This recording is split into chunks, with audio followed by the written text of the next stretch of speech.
بسم اللہ الرحمن الرحیم۔ باب علامت المنافق۔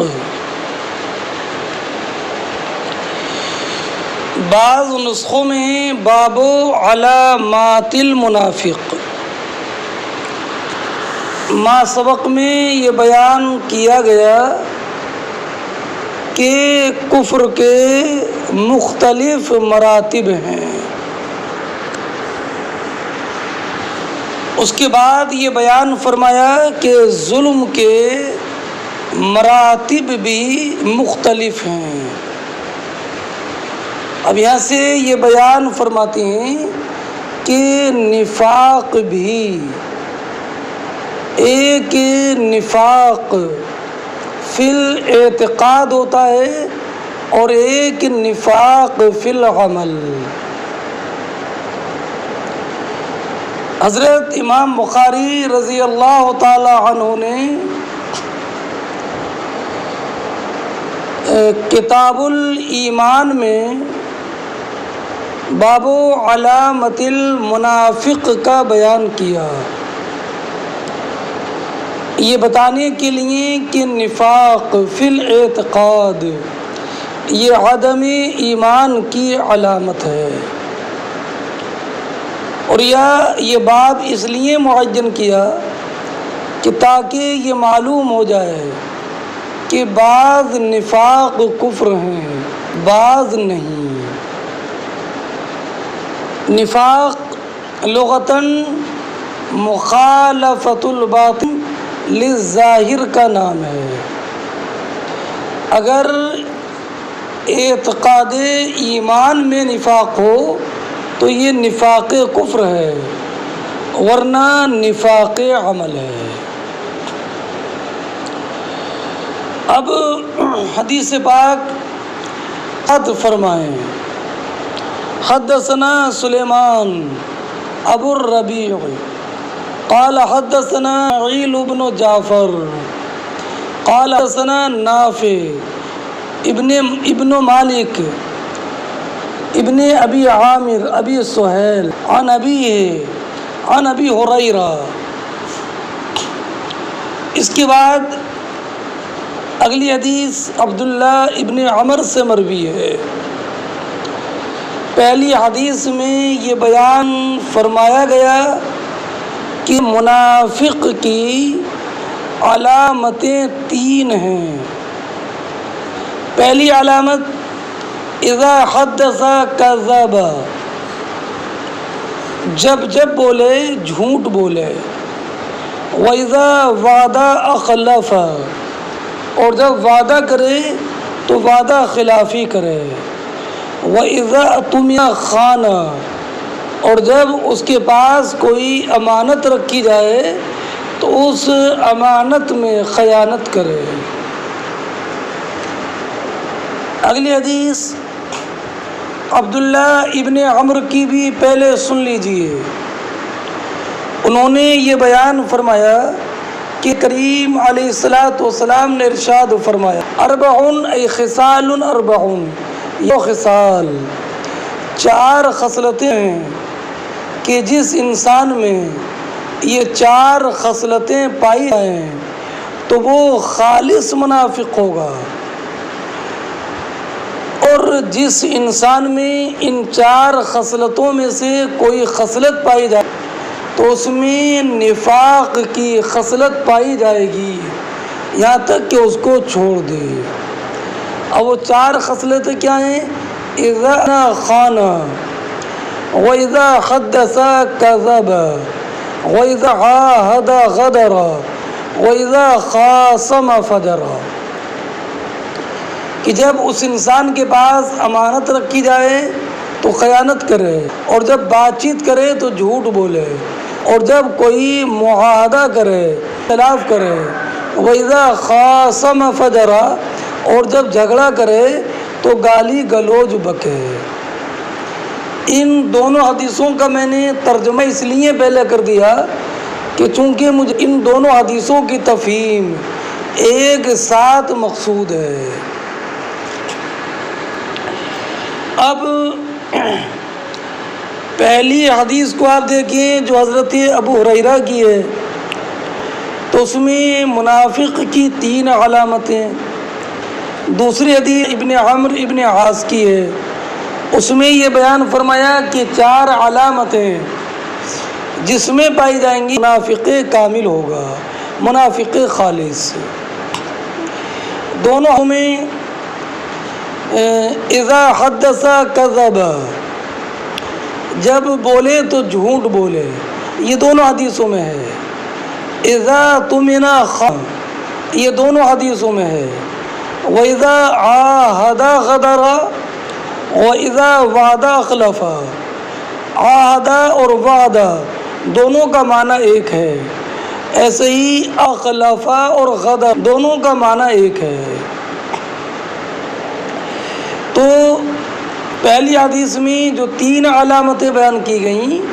وہ علامتیں دوسری والی حدیث میں بھی ہیں. البتہ دوسری حدیث میں ایک علامت اور ہے، وَإِذَا خَاصَمَ فَجَرَ، کہ جب جھگڑا کرے تو گالی بکے. یہ جو ہے یہ علامت زائد ہے. اب رہا یہ کہ پہلی حدیث میں 3 کا ذکر ہے اور دوسری حدیث میں اس الگ سے خصلت کا ذکر ہے. تو اس کا واضح جواب یہ ہے کہ 3 علامتیں انسان کے منافق ہونے کی ہیں. وَإِذَا خَاصَمَ فَجَرَ، جب یہ خصلت پائی جائے گی تو اس کا نفاق اور کامل ہو جائے گا. یعنی یہ اصل نفاق کی علامت نہیں ہے بلکہ یہ کمال نفاق کی علامت ہے. بات سمجھ گئے؟ یہ واضح ترین جواب ہے. اور بعض علماء نے یہ بھی کہا ہے کہ حصر مراد نہیں ہے بلکہ آیت المنافق ثلاث کا معنی یہ ہے کہ ثلاث من آیت المنافق، یہ 3 منافق کی علامتوں میں سے ہیں. یعنی حصر مقصود نہیں ہے. منافق کی علامتیں متعدد، ان میں سے 3 علامتوں کا ذکر کیا اور دوسری حدیث میں پہلی والی 3 علامتوں کا ذکر کیا ہے اور ایک نئی علامت کا ذکر کیا ہے. اب رہا یہ کہ یہ 3 علامتیں نفاق کی ہونے کی وجہ کیا ہے. تو آپ ذرا توجہ رکھنا، اصل انسان کی دیانت 3 چیزوں میں منحصر ہے، ایک قول، ایک فعل اور ایک نیت. اب اگر قول کا فساد ہے تو یہ کذب ہے، اذا حدث کذب. اور فعل کا فساد ہے تو یہ خیانت ہے، اذا اؤتمن خان. اور اگر نیت کا فساد ہے تو یہ وعدہ خلافی ہے، اذا وعد اخلف. اس وعدہ خلافی کے تعلق سے میں آپ کو ایک بات بتا دوں کہ وعدہ خلافی تب ہوتی ہے جب کہ وعدہ کرنے کے وقت میں یہ نیت ہو کہ میں پورا نہیں کروں گا، اور اگر وعدہ کرنے کے وقت میں اس کو کرنے کی نیت تھی اور کسی عذر کی وجہ سے وہ پورا نہیں کر سکا تو یہ وعدہ خلافی نہیں ہے اور یہ شرعاً مذموم نہیں ہے. طبرانی کی حدیث ہے، لیس الخلف ان یعد الرجل ومن نیتہ ان یفی، بل الخلف ان یعد الرجل ومن نیتہ الا یفی. اور وعدہ خلافی کے تعلق سے ایک میں اور بات بتا دوں کہ یہ جو حدیث میں منافق کی علامت بتایا گیا ہے یہ اس وعدہ خلافی کو جو وعدہ خیر ہو، اور اگر وعدہ شر ہو تو اس کا خلاف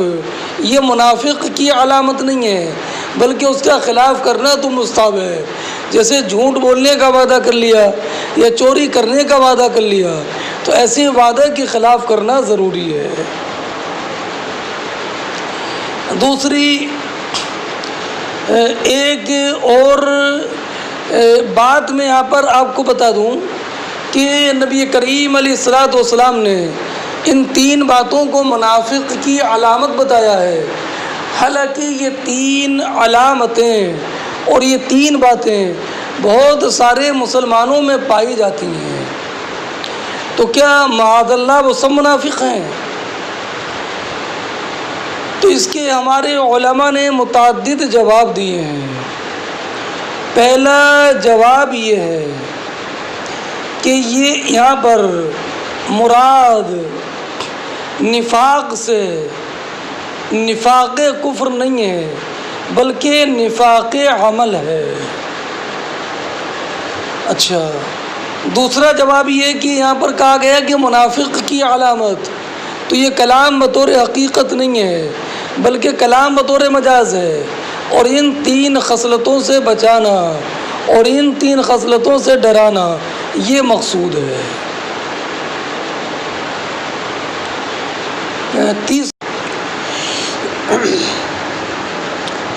ایک اگلا باب دیکھیے، بیچ میں باب الجہاد من الایمان چھوڑ دینا، اگلا باب دیکھو، باب تطوع قیام رمضان من الایمان، اگلا باب اور دیکھیں، باب صوم رمضان احتسابا من الایمان۔ یہ تینوں باب میں حضرت ابو ہریرہ رضی اللہ تعالی عنہ کی ایک ہی طرح کی روایت ہے۔ دوسرے باب میں من قام رمضان ایمانا و احتسابا غفر له ما تقدم من ذنبی، اور تیسرے باب میں جو باب صوم رمضان احتسابا من الایمان ہے، اس میں یہ ہے کہ نبی کریم نے ارشاد فرمایا من صام رمضان ایمانا و احتسابا غفر له ما تقدم من ذنبہ۔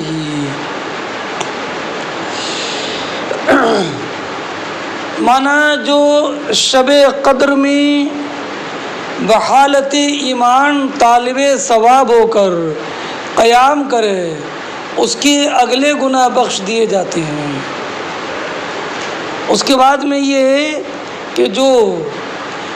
بحالت ایمان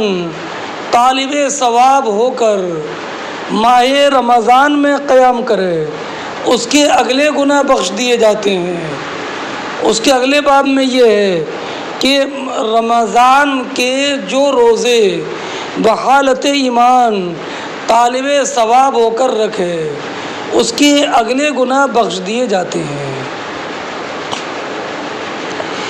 لیکن تینوں حدیثوں میں ایک فرق ہے،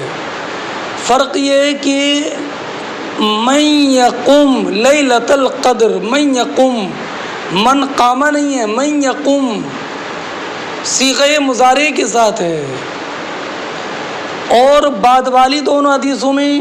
من صام رمضان یا من قام رمضان یہ صیغہ ماضی کے ساتھ ہے، یعنی قیام لیلۃ القدر میں شرط صیغہ مضارع کے ساتھ ہے، اور صوم رمضان میں اور قیام رمضان میں جو شرط ہے وہ صیغہ ماضی کے ساتھ ہے۔ تو اس فرق کی وجہ بعض علماء نے یہ بیان فرمائی کہ چونکہ قیام رمضان اور صوم رمضان متحقق الوقوع ہے اور قیام لیلۃ القدر یہ متحقق الوقوع نہیں ہے، اس لیے کہ لیلۃ القدر پالے یہی متعین نہیں ہے، تو قیام لیلۃ القدر چونکہ غیر متیقن ہے اس لیے اس کو صیغہ مضارع کے ساتھ ذکر کیا، اور صوم رمضان اور قیام رمضان چونکہ محقق الوقوع ہے اس لیے اس کو صیغہ ماضی کے ساتھ میں ذکر کیا ہے۔ ایک بات یہ ذہن نشین رکھنا کہ غفر لہ ما تقدم من ذنبہ، اس سے مراد گناہ صغیرہ کی مغفرت ہوتی ہے، گناہ کبیرہ کی نہیں۔ اچھا ذرا ایک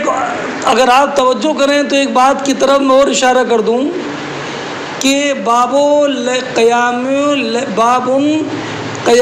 لیلۃ القدر من الایمان کے بعد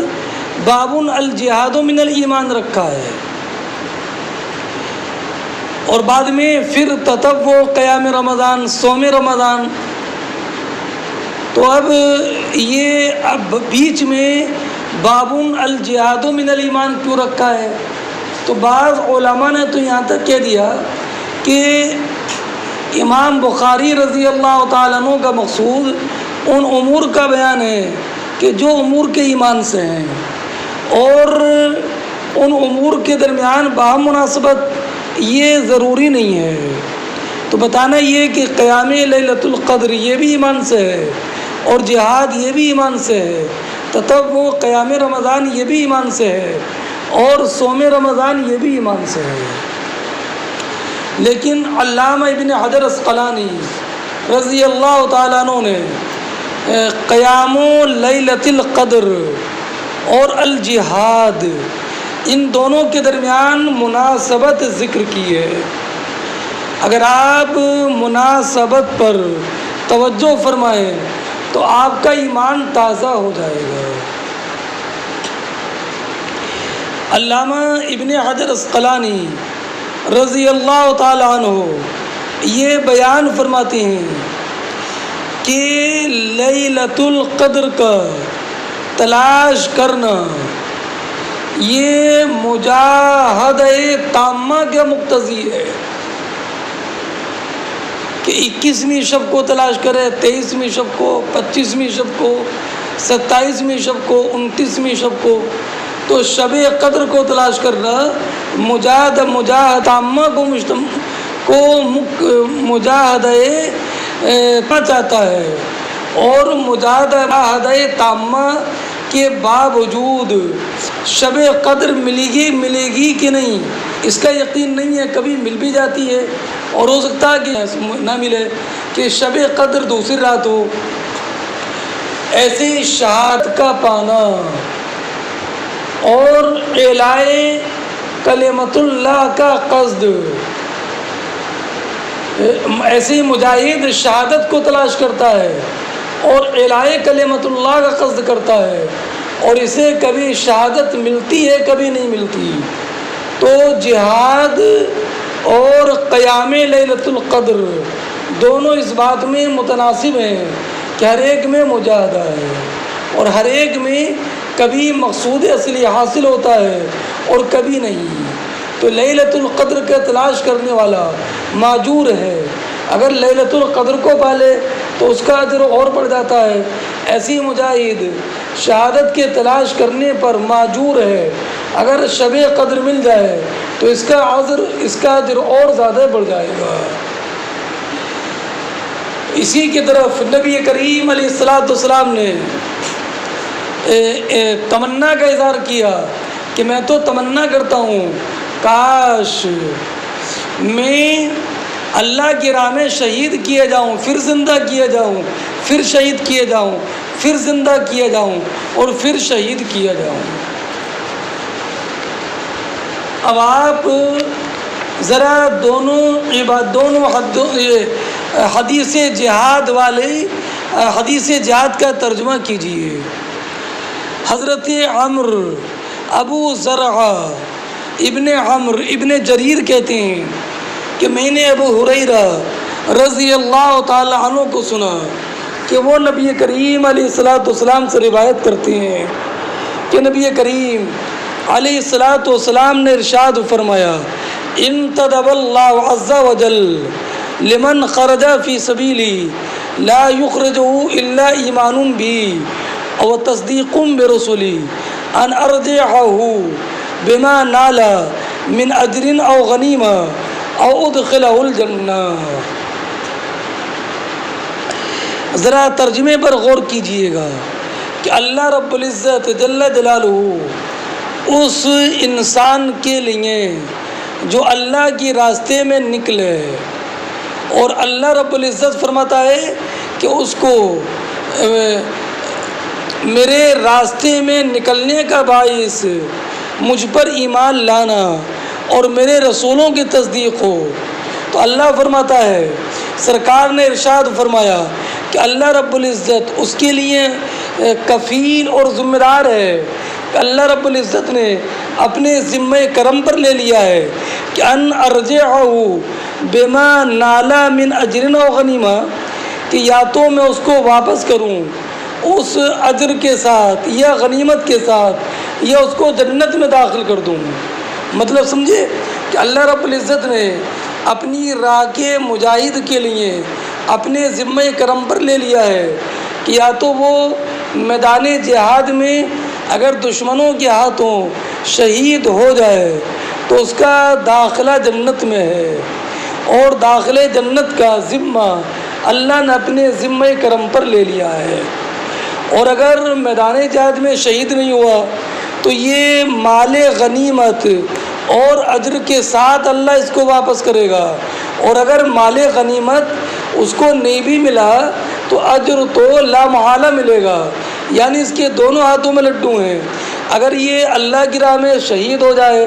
تو اس کے لیے دخول جنت ہے، اور اگر شہید نہ ہو تو لا محالہ اگر صحیح سالم واپس آ گیا تو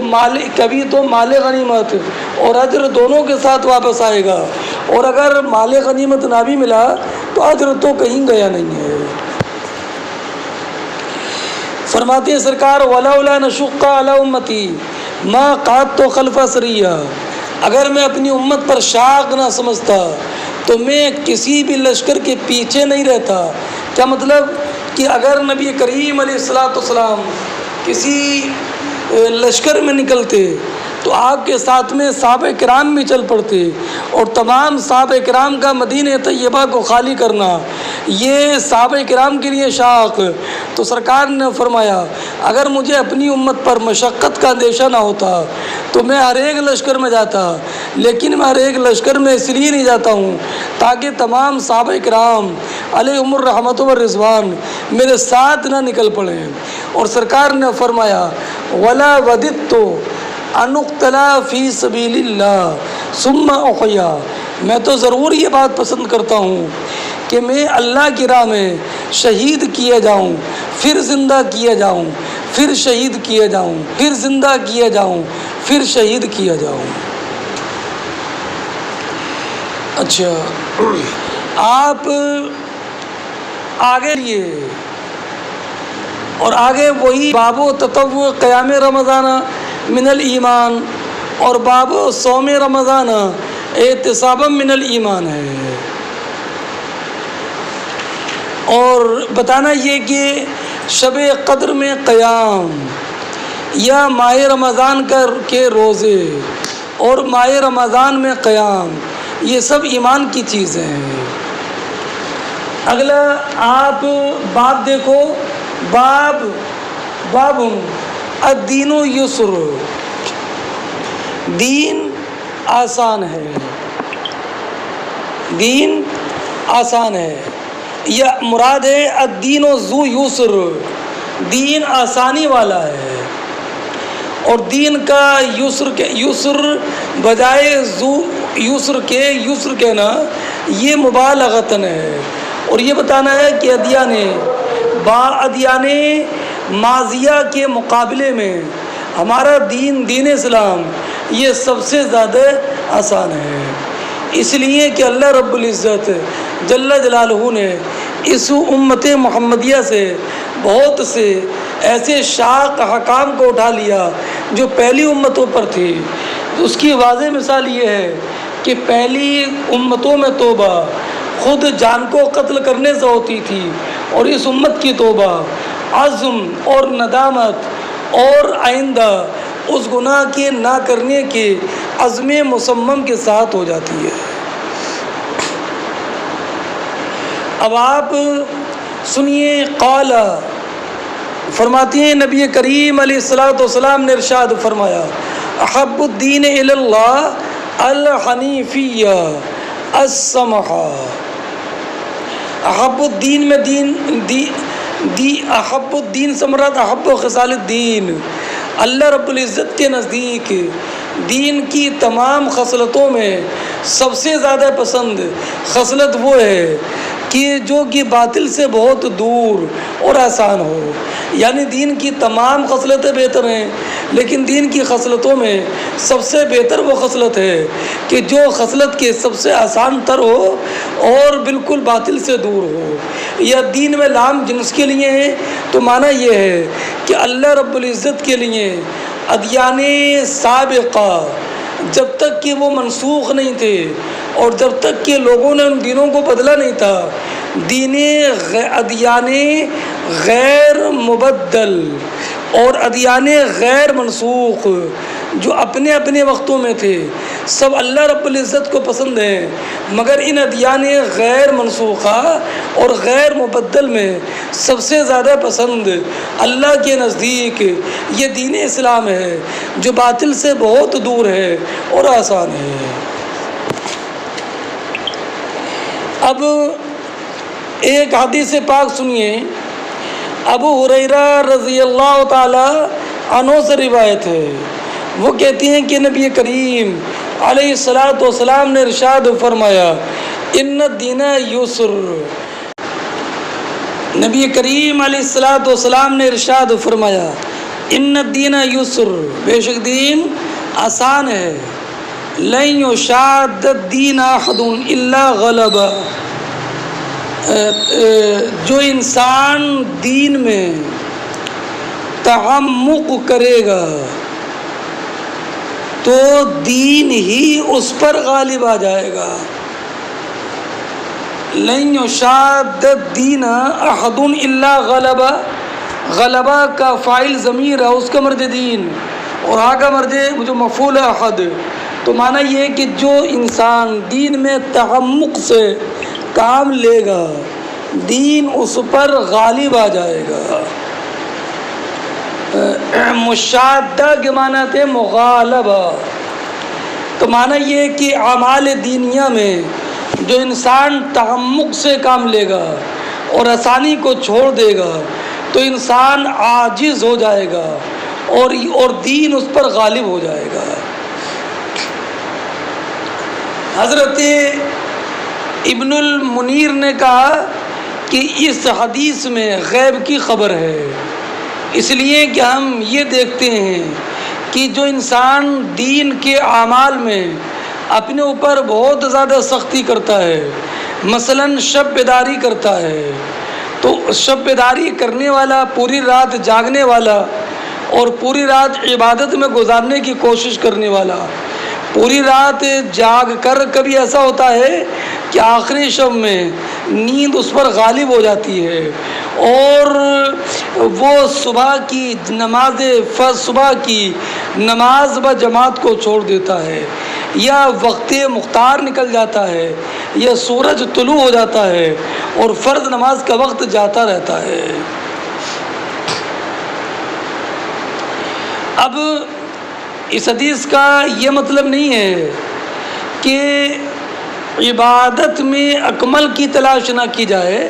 بلکہ اکمل کی تلاش تو محمود ہے، بلکہ مراد ہے اتنا زیادہ مبالغہ جو اکتاہٹ تک پہنچا دے، یا نفل نماز میں اتنا زیادہ مبالغہ کہ جس کی وجہ سے فرض نماز چھوٹ جائے۔ تو جو انسان یہ چاہے کہ دین کے تمام اعمال کو بجا لائے گا اور جتنے بھی کام دین میں محمود ہیں سب کو بجا لائے گا اور کوئی بھی مستحب کو نہیں چھوڑے گا، تو سارے مستحبات پر عمل کا چاہنے والا اور عمل کی کوشش کرنے والا سارے مستحبات پر عمل نہیں کرے گا، بلکہ دین اس پر غالب آ جائے گا، اور اس کے تعمق کا نتیجہ یہ ہوگا کہ مستحبات کی پابندی کرنے والا کبھی فرض کے ترک کرنے کی نوبت پر پہنچ جائے گا۔ اس سے یہ معلوم ہوا کہ رخصت کی جگہ پر رخصت پر عمل کرنا بہتر ہے، جیسے اگر سخت بیمار ہے اور شریعت مطہرہ نے بیمار انسان کو بجائے وضو کے تیمم کی اجازت دی ہے تو یہ تیمم کرے، ہو سکتا ہے کہ پانی کا استعمال کرنے کی وجہ سے اس کا مرض بڑھ جائے۔ اس کے بعد نبی کریم علیہ السلام نے ارشاد فرمایا فسددوا، اے لوگو درستگی کی تلاش کرو جس میں افراط و تفریط نہ ہو۔ اور اہل لغت نے کہا کہ سداد کا معنی عمل میں میانہ روی اختیار کرنا ہے۔ اور پھر سرکار نے فرمایا وقاربوا، معنی اگر اکمل کو اختیار کرنا تمہاری استطاعت میں نہ ہو تو جو اکمل سے قریب تر ہو اس پر عمل کرو۔ اور نبی کریم نے ارشاد فرمایا وبشروا، اور اے لوگوں عمل دائم پر ثواب کی خوشیاں مناؤ اگرچہ عمل دائم کم ہو۔ اور یہ مراد یہ ہے کہ جو انسان اکمل پر عمل کرنے سے عاجز ہو اس کے لیے بشارت ہے کہ اگر عاجز اور اکمل کو نہ کرنا خود اس کے اپنے فعل کی وجہ سے نہیں ہے بلکہ اکمل پر عمل کرنے سے یہ انسان مجبور ہو گیا، لیکن اکمل پر عمل کرنے کا خواہاں ہے تو اس کا اجر کم نہیں ہوگا۔ اس کے بعد سرکار نے فرمایا وَاسْتَعِينُوا بِالْغُدْوَةِ وَالرَّوْحَةِ یا بِالْغَدْوَةِ وَالرَّوْحَةِ وَشَيْءٌ مِّنَ الدُّنْيَا، اور اے لوگوں مدد طلب کرو صبح کے وقت میں اور شام کے وقت میں اور کچھ رات کی تاریکی میں۔ کیا مطلب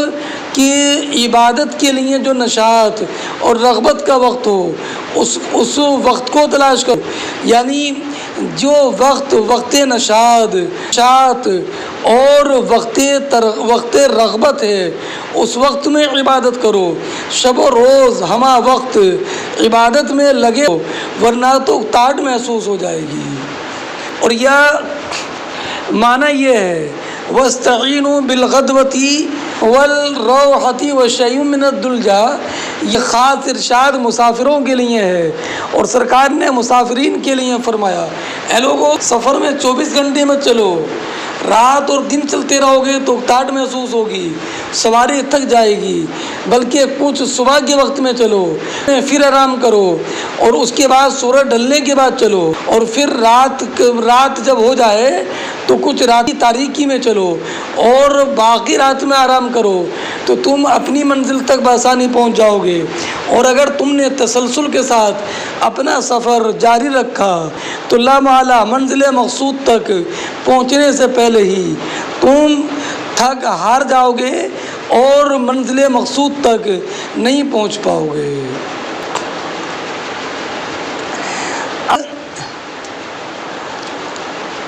یہاں پر یہ حدیث کیوں ذکر کی؟ آپ جانتے ہیں کہ پہلا باب شب قدر کے قیام کی فضیلت میں، جہاد کی فضیلت میں، رات کے رمضان کے قیام کی فضیلت میں، رمضان کے روزے کی فضیلت میں، یہ سب ہے نا۔ تو اب بعد میں یہ فرمایا کہ لن یشاد الدین احد الا غلبہ فسددوا وقاربوا وابشروا، کہ اے لوگوں عامل کے لیے اولا یہ ہے کہ اپنے نفس کو اطاع دے کہ وہ عاجز ہو جائے اور سلسلہ عمل منقطع ہو جائے، بلکہ عمل میں لطف اور تدریج سے کام لے تاکہ اس کا یہ عمل دائم رہے اور منقطع نہ ہو۔ اس کے بعد میں پھر باب ہے باب الصلاۃ من الایمان، یہ باب ہے اس بارے میں کہ نماز ایمان کا حصہ ہے، یعنی بیان تو وہی چل رہا ہے نا امور ایمان کا، تو امور ایمان کے بیان میں فرمایا الصلاۃ من الایمان وقول اللہ عز وجل وما کان اللہ لیضیع ایمانکم، یعنی صلاتکم عند البیت، تو ایمانکم سے مراد ہے یعنی صلاتکم عند البیت۔ اب یہ جو حدیث آنے والی ہے تو میں اس حدیث کی بھی ذرا تشریح کر دوں۔ نبی کریم علیہ الصلوۃ والسلام ہجرت سے پہلے مکہ مکرمہ میں ایک قول کے مطابق بیت المقدس کی طرف رخ کر کے نماز پڑھتے تھے۔ سرکار 12 ربیع الاول شریف کو مدینہ طیبہ تشریف لائے۔ اچھا، آپ کے دادا کا ننیال مدینہ طیبہ کا تھا، یعنی آپ کے پردادا حضرت ہاشم نے مدینہ طیبہ کی سلمہ نامی عورت سے نکاح کیا تھا اور اس سے عبد المطلب پیدا ہوئے جو حضور کے دادا ہیں۔ تو مدینہ طیبہ میں سرکار نے جو قیام فرمایا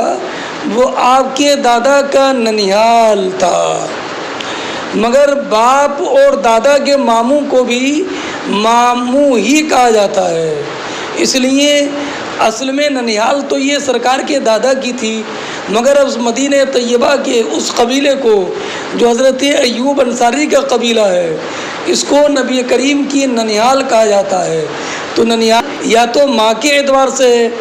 کہ آپ کی والدہ مدینہ طیبہ کی تھیں، اور یہ ننیال اس اعتبار سے ہے کہ آپ کے دادا عبد المطلب کا ننیال مدینہ طیبہ کا تھا۔ ذرا کچھ تمہیدی کلمات میں کہنا چاہتا ہوں۔ نبی کریم علیہ الصلوۃ والسلام 12 ربیع الاول شریف کو مدینہ طیبہ تشریف لائے، تو ربیع الاول شریف سے ربیع الاول شریف تک 1 سال ہو گیا، پھر اس کے بعد ربیع الثانی، جمادی الاول، جمادی الاخر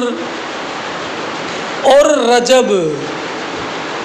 تو 15 تو نبی کریم علیہ الصلوۃ والسلام 15 آئندہ مئی سال کے 15 رجب تک نماز بیت المقدس کی طرف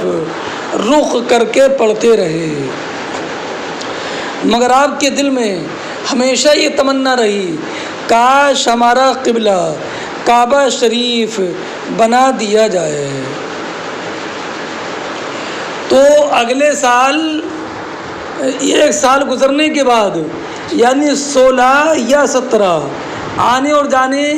دونوں کے مہینے جوڑو تو 17 اور ایک جوڑو تو 16 یا 17 مہینے کے بعد 15 رجب کو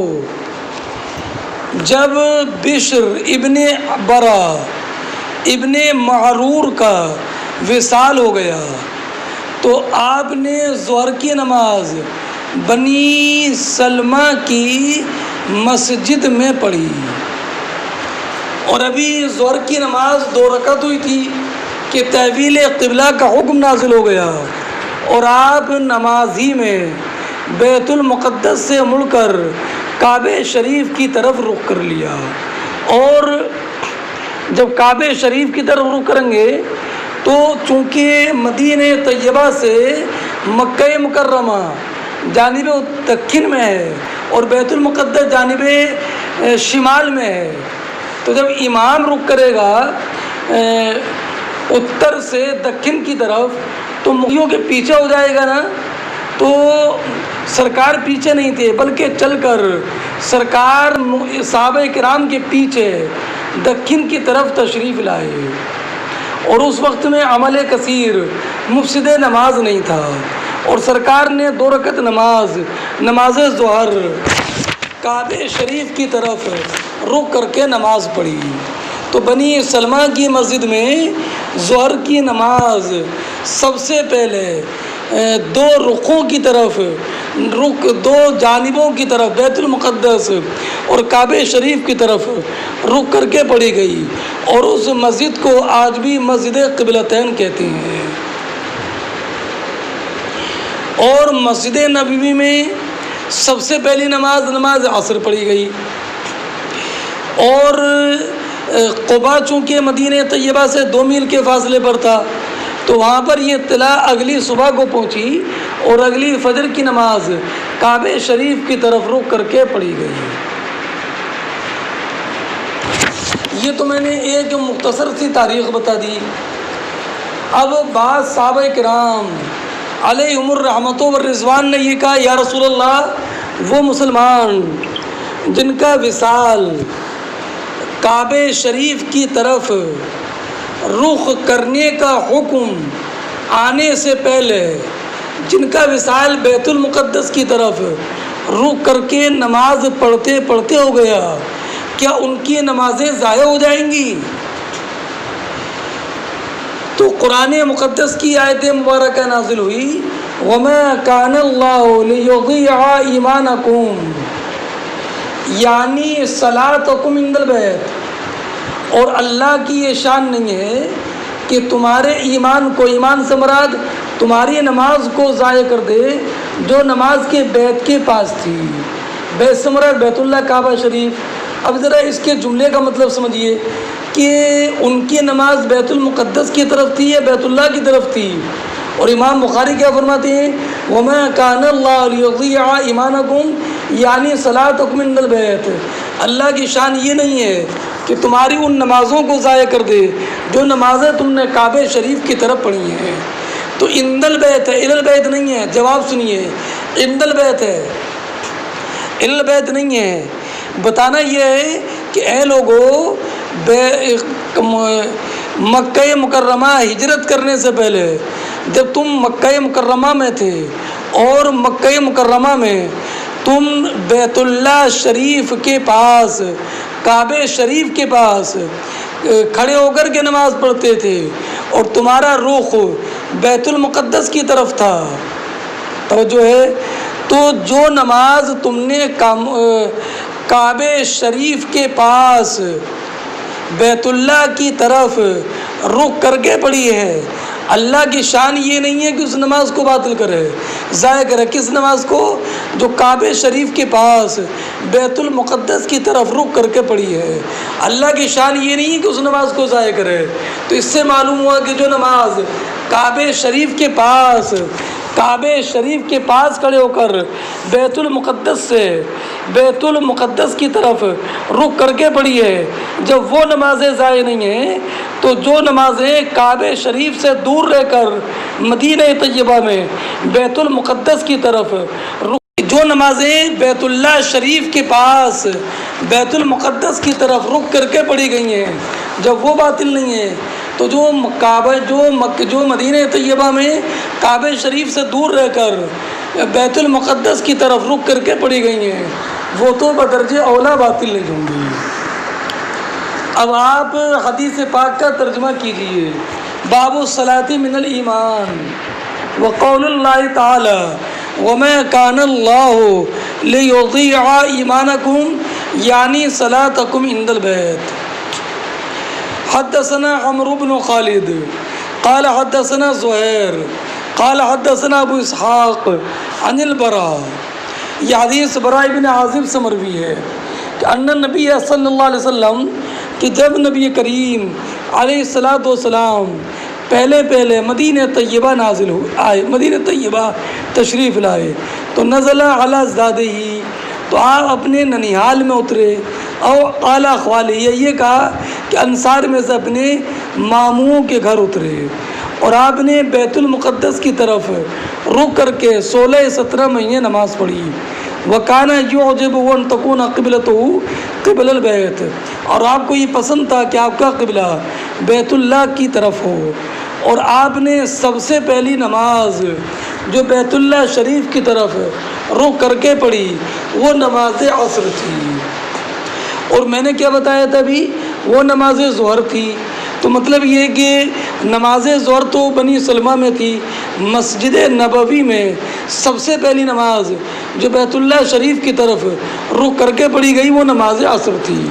وَصَلَّى مَعَهُ قَوْمٌ، اور آپ کے ساتھ کچھ لوگوں نے نماز پڑھی، تو آپ کے ساتھ نماز پڑھنے والوں میں سے صاحب نکلے عباد ابن نہیک، فمر علی اہل مسجد، تو ان کا گزر ایک مسجد کے پاس ہوا، اس عالمے کے رکوع میں تھے، تو انہوں نے کہا اشہد باللہ، میں اللہ کی گواہی دیتا ہوں کہ میں نے نبی کریم علیہ الصلوۃ والسلام کے ساتھ مکہ مکرمہ کی طرف رخ کر کے نماز پڑھی ہے۔ فدارو کماہم قبل البیت، تو وہ جیسے تھے ویسے ہی بیت اللہ کی طرف گھوم گئے۔ اور یہود اور اہل کتاب ان کو یہ اچھا لگتا تھا کہ سرکار بیت المقدس کی طرف رخ کر کے نماز پڑھیں، اس لیے کہ یہ بیت المقدس ان کا بھی قبلہ تھا۔ تو کہتے تھے دیکھو محمد ہمارے دین کی مخالفت کرتے ہیں مگر نماز ہمارے قبلے کی طرف۔ ہاں اگلا باب دیکھیں، باب حسن اسلام المرئی، انسان کے اسلام کا حسن اور اس کا کمال۔ تو اس تعلق سے حضرت ابو سعید خدری رضی اللہ تعالی عنہ کی روایت پیش کرتے ہیں کہ نبی کریم علیہ الصلاۃ والسلام نے ارشاد فرمایا، اذا اسلم العبد فحسن اسلامه یکفر اللہ عنہ کل سیئۃ کان زلفها۔ جب کوئی انسان اسلام قبول کرے اور اس کا اسلام بہتر ہو تو اللہ رب العزت جل جلالہ اس کے ان تمام گناہ مٹا دیتا ہے جو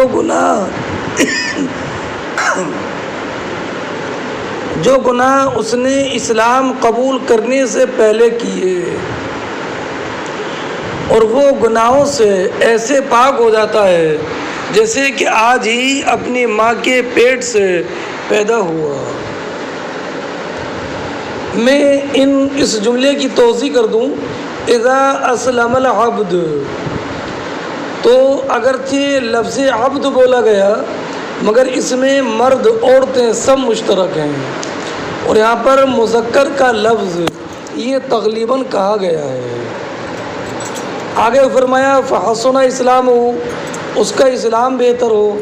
تو اسلام کے بہتر ہونے سے مراد اس کا اعتقاد اچھا ہو اور وہ مخلص ہو، اور دخول فی الاسلام باطن اور ظاہر دونوں کے اعتبار سے ہو، اور جو بھی عمل صالح کرے خلوص قلب کے ساتھ کرے، اور اس حال میں کرے کہ اللہ اور یہ اس حال میں کرے کہ یہ اعتقاد رکھے اللہ رب العزت جل جلالہ اس کے تمام اعمال کو دیکھنے اور تمام باتوں کو سننے والا ہے۔ یکفر اللہ، یہ اذا کی جزا ہے، اور اذا ماضی کو مستقبل کے معنی میں کر دیتا ہے، تو اذا اسلمہ میں اسلمہ اگرچہ ماضی ہے مگر بے معنی مستقبل، تو معنی یہ ہوگا کہ جب بندہ اسلام قبول کرے اور اس کا اسلام بہتر ہو، اسلام اس کا ہر طرح کی آمیزش سے پاک ہو، تو اللہ رب العزت اس کے ان تمام گناہوں کو معاف فرما دے گا جو گناہ کہ اس نے اسلام لانے سے پہلے کیے ہیں۔ اب رہا یہ معاملہ کہ اگر کسی بندے نے اسلام قبول کرنے سے پہلے اچھے کام کیے، جیسے صدقہ ادا کیا یا لوگوں کے ساتھ حسن سلوک کیا، اور اس کے بعد اس نے اسلام قبول کر لیا، مسلمان ہو گیا، تو کیا دور کفر کے اس کے جو اچھے اعمال تھے ان اچھے اعمال پر ثواب ملے گا؟ یہ ایک سوال ہے۔ تو اس سوال کا جواب علامہ ابن حجر عسقلانی رحمۃ اللہ تعالی علیہ نے ارشاد فرمایا ہے۔ ارشاد یہ فرماتے ہیں کہ اللہ کے فضل سے امید یہ ہے کہ اگر اس نے اچھے کام کیے اسلام قبول کرنے سے پہلے اور بعد میں اسلام قبول کر لیا تو اس کے اعمال صالحہ جو ہیں ان پر ثواب ملے گا، اور اگر اسلام قبول نہ کرے تو اس پر بالکل ثواب نہیں ملے گا۔ اس کی مثال وہی ہے جو آپ نے حدیث پاک میں پڑھا ہوگا کہ نبی کریم نے ارشاد فرمایا کہ جو انسان اسلام سے پہلے اپنے نبی پر ایمان لایا اور اس نے میرا زمانہ پا لیا تو اس کے لیے ڈبل اجر ہے۔ تو ڈبل اجر کب ملے گا؟ جبکہ اسلام قبول کر لے، اور اگر اسلام کا زمانہ پائے جانے کے باوجود اپنے اسی سابق دین پر اڑا رہا تو اس کے لیے ایسا نہیں ہے کہ اس کے لیے ایک ثواب مل جائے، نہیں، اسلام قبول کرنے پر تو دونوں ثواب ملیں گے، لیکن اگر اسلام قبول نہیں کیا ہے تو اس پر کوئی بھی اجر نہیں ملے گا۔ اب رہا یہ کہ زمانے کفر میں اس نے جو اچھے کام کیے تھے اس کا ثواب اس کو مل جائے گا اسلام لانے کے بعد، کیوں؟ تو علامہ ابن حجر عسقلانی فرماتے ہیں کہ اگر کوئی انسان نماز بجماعت پڑھتا تھا اور پڑھنے کا عادی ہے اور بعد میں کسی عذر کی وجہ سے وہ نماز بجماعت پڑھنے کے قابل نہ رہا، لہذا اس نے نماز بجماعت عذر شرعی کی وجہ سے چھوڑ دی، تو ہمارے علماء نے فرمایا کہ اس کو نماز بجماعت کا ثواب ملے گا۔ تو علامہ ابن حجر فرماتے ہیں کہ یہاں پر بغیر عمل کیے اس کو عمل کا ثواب مل رہا ہے، اور اس نے تو اسلام قبول کرنے سے پہلے صدقہ کیا ہے یا صلہ رحمی وغیرہ کی ہے، اور لیکن اس وقت میں عمل کے قبول ہونے کی شرط جو اسلام تھا وہ نہیں پایا گیا، تو یہاں پر اصل عمل تو پایا گیا لیکن عمل کی شرط نہیں پائی گئی۔ تو اگر عمل بالکل نہ پایا جائے اور وہ انسان معذور ہو تو عمل نہ کرنے کے باوجود اسے ثواب مل جاتا ہے، اور یہاں پر تو اس نے عمل کیا ہے لیکن عمل کی شرط اسلام جو ہے وہ نہیں تھی، تو شرط کے مفقود ہونے کی وجہ سے چونکہ عمل کیا ہے تو اس پر ثواب ملنا بدرجہ اولا ہوگا، جبکہ ثواب اس کو مل جاتا بغیر عمل کیے ہوئے جبکہ وہ معذور شرعی ہو۔ اب سرکار فرماتے ہیں وَكَانَ بَعْدَ ذَلِكَ الْقِصَاصِ، ہاں اب ایمان لانے کے بعد اب جزا کا لکھنا شروع ہوگا، مجازات شروع ہوگی، یعنی اگر اسلام قبول کرنے کی بنیاد پر تو سارے گناہ مٹ گئے، اب اسلام قبول کیا اس نے تو اب اسلام قبول کرنے کے بعد اگر اب گناہ کرے گا تو اس کے لیے عذاب ہے، اور نیکی کرے گا تو اس کے لیے ثواب ہے، اس کے بعد مجازات کا سلسلہ شروع ہوگا۔ الحسنہ بعشر امثالہا، نیکی پر 10 گنا سے زیادہ، 10 گنا سے لے کر 700 گنا تک ثواب ہے، اور یہ بھی تحدید حقیقی نہیں ہے، اس لیے کہ حضرت عبداللہ ابن عباس کی روایت میں ہے اللہ کتب اللہ لہ عشر حسنات، کتب اللہ لہ 10 حسنات الی 700 ضعف الی اضعاف کثیرہ، تو اس سے معلوم ہوا کہ 700 تک ہی حد نہیں ہے، اللہ رب العزت اگر چاہے تو 700 گنا سے بھی زیادہ اس کو عطا فرمائے۔ وَالسَّيِّئَةُ بِمِثْلِهَا، اور گناہ اسی کے مثل لکھا جاتا ہے، یعنی ایک اگر خطا کی ہے تو ایک ہی خطا کا گناہ لکھا جائے گا، ایک سے زیادہ کا نہیں، اِلَّا يَتَجَاوَزَ اللَّهُ عَنْهَا، مگر یہ کہ اللہ رب العزت اپنے فضل سے اس کو بھی معاف فرما دے۔ ہاں پھر حضرت ابو ہریرہ کی حدیث ہے، مفہوم وہی ہے۔ اب آپ اس کے بعد اگلا باب دیکھیں، باب احب الدین الی اللہ عز وجل ادومہ، احب الدین الی اللہ ادومہ، اس سے حضرت امام بخاری رضی اللہ تعالیٰ عنہ اس بات پر استدلال کرنا چاہتے ہیں کہ ایمان کا اطلاق اعمال پر ہوتا ہے۔ احب الدین سے مراد احب العمل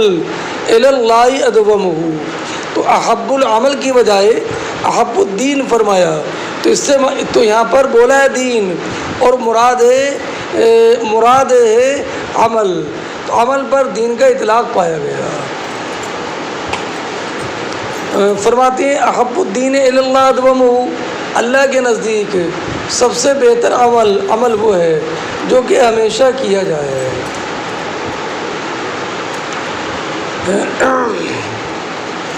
اب چونکہ ما سبق میں یہ بیان کیا کہ اعمال صالحہ سے اسلام میں حسن پیدا ہوتا ہے، تو یہاں سے یہ تنبیہ کرنا چاہتے ہیں کہ اعمال صالحہ میں رغبت کی جائے، مگر اس حد تک نہیں کہ انسان اس پر ہمیشگی نہ کر سکے۔ اب یہ روایت ہے محمد ابن مثنى سے، وہ روایت کرتے ہیں یحییٰ ابن سعید قطان سے، انہوں نے روایت کیا ہشام سے، وہ حضرت عروہ سے روایت کرتے ہیں عائشہ صدیقہ سے، کہ اب واقعہ سنیے۔ عائشہ فرماتی ہیں دخل علیہ، نبی کریم میرے پاس تشریف لائے، وعندها مرأة، اور میرے پاس ایک عورت تھی، تو سرکار نے فرمایا من هذه، یہ کون ہے؟ قالت، تو حضرت عائشہ نے بیان فرمایا فلانتو، یہ اگر مؤنث کا علم ہو تو یہ غیر منصرف ہو جائے گا تانیث اور علمیت کی وجہ سے۔ اب بعض روایتوں میں یہ ہے کہ نبی کریم علیہ السلام نے ارشاد فرمایا، بہت زیادہ کمزور ہیں، اور یہ تو حضرت عائشہ صدیقہ نے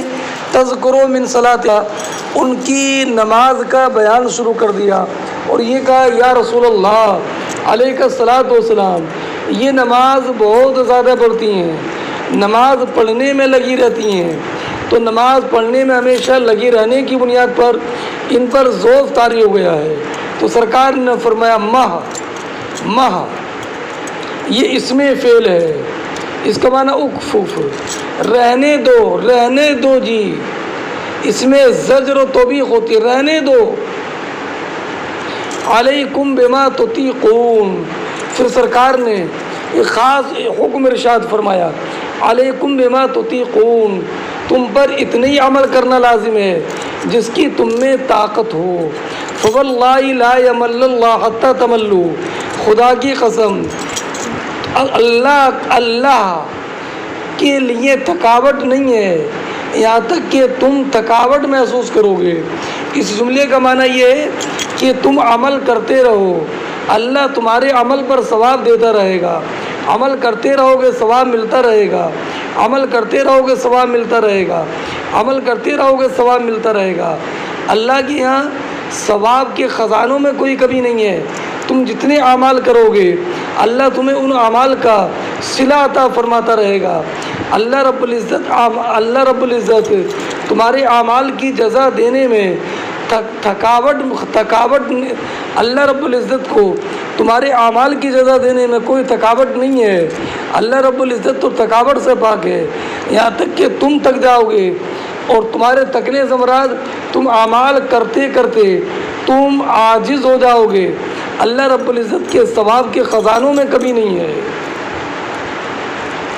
خزانوں میں کمی نہیں ہے۔ اور پھر نبی کریم علیہ الصلوۃ والسلام نے ایک خاص خاص جملہ ارشاد فرمایا، علیکم بما تطیقون، جو کہا نا کہ تم پر اتنی عمل کرنا لازم ہے جس کی کہ تمہیں طاقت ہو۔ تو اگرچہ یہ خطاب خاص مردوں کے لیے علیکم، مگر میں نے پہلے بتایا ہے کہ خطاب میں مذکر و مؤنث دونوں داخل ہوتے ہیں، اور علیکم بما تطیقون یہ سارے اعمال پر صادق آئے گا۔ نماز بھی اتنی کثرت سے پڑھو جتنی کہ تم ہمیشگی کر سکو، صدقہ اتنا ادا کرو جس پر کہ تم ہمیشگی کر سکو۔ اور پھر نبی کریم علیہ الصلوۃ والسلام نے ارشاد فرمایا وَكَانَ أَحَبُّ الدِّينِ إِلَيْهِ مَا دَاوَمَ عَلَيْهِ صَاحِبُهُ۔ یہاں پر دین سے مراد عمل ہے، میں نے توضیح کر دی ہے۔ اور نبی کریم علیہ الصلوۃ والسلام نے ارشاد فرمایا اعمال میں سب سے بہتر عمل اللہ رب العزت جل جلالہ کے لیے کے نزدیک وہ ہے جس پر کہ انسان ہمیشگی کرے۔ جس پر کہ انسان، اب یہ جس پر انسان ہمیشگی کرے، یہ اعمال میں سب سے بہتر عمل کیوں ہے؟ تو اس کی دو وجہ ہیں۔ پہلی وجہ تو یہ کہ اگر زیادہ عمل کیے، ایک رات پوری رات نماز پڑھتا رہا اور دوسری رات میں بالکل سو گیا، تو گویا کہ یہ عمل صالح سے اعراض کرنے والا ہوگا۔ عمل صالح کرنے کے بعد اللہ معالی اعراض کرنے والا شرعاً یہ قابل مذمت ہے۔ اور دوسری وجہ یہ ہے کہ خیر پر، عمل خیر پر ہمیشگی کرنے والا یہ بارگاہ خداوندی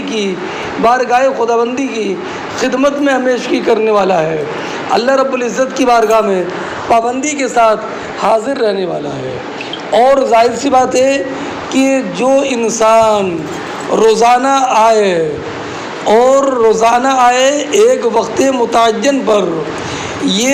اس کا مقام اتنا بلند نہیں ہوگا جو ایک دن آیا تو پورا دن بیٹھا رہا اور پھر کبھی نہیں پلٹا۔ نہیں سمجھے؟ ایک انسان وہ ہے کہ جو آپ کے گھر پر روزانہ آتا ہے مگر 10 منٹ بیٹھتا ہے، سلام و دعا کرتا ہے، خیریت معلوم کرتا ہے اور پھر چلا جاتا ہے، لیکن آدھا روزانہ ہے۔ اور ایک انسان وہ ہے جو آیا ایک دن تو پورا دن بیٹھا رہ گیا اور آپ کے سارے کام بیکار ہو گئے، اور پھر ایک دن آیا تو پورا دن بیٹھا رہا اور پھر کبھی پلٹا نہیں۔ تو اللہ معالی جو ہمیشہ آتا ہے اور تھوڑی دیر کے لیے آتا ہے، وہ اس کا مقام اس سے زیادہ بلند ہے کہ جو ایک دن جو کبھی آئے اور جب آئے تو پورا دن بیٹھا رہ جائے۔ ایسی ایک وہ انسان ہے جو اعمال صالحہ کرتا ہے اور اعمال صالحہ میں ہمیشگی کرتا ہے، تو اللہ معالی یہ بارگاہ خداوندی میں روزانہ حاضر ہونے والا ہے۔ اور ایک انسان وہ ہے کہ جب نماز پڑھتا ہے تو پوری رات پڑھتا رہتا ہے اور پھر بعد میں غائب ہو جاتا ہے، تو اللہ معالی اس کا مقام بلند و بالا ہوگا۔